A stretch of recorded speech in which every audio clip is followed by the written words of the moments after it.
এক দেশে এক রাজা ছিলেন। তার 3টি মেয়ে ছিল, রূপা, সোনা আর মুক্তা।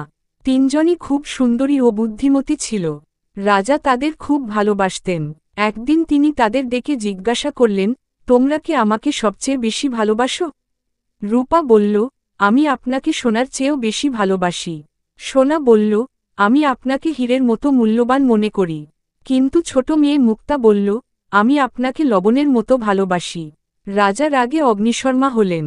লবণ, এত সাধারণ জিনিস, তুমি আমাকে অপমান করেছ বলে তিনি মুক্তাকে রাজ্য থেকে বের করে দিলেন।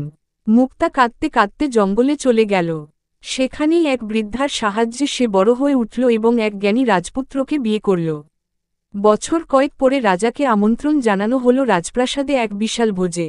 সব খাবার ছিল সুসজ্জিত, কিন্তু কোনো কিছুতেই লবণ ছিল না। রাজা একে একে সব খাবার মুখে দিয়ে মুখ বিকৃত করলেন। তখন রাজপুত্র বললেন, আজকের খাবারে লবণ নেই, কারণ আপনার কন্যা মুক্তা বলেছিলেন আপনি লবণের মতোই প্রিয়। এখন আপনি বুঝেছেন, লবণ না থাকলে সব অসার। রাজার চোখে জল এসে গেল। তিনি কন্যার ভুল বুঝতে পারলেন ও তাকে ফিরে এনে বুকে জড়িয়ে ধরলেন।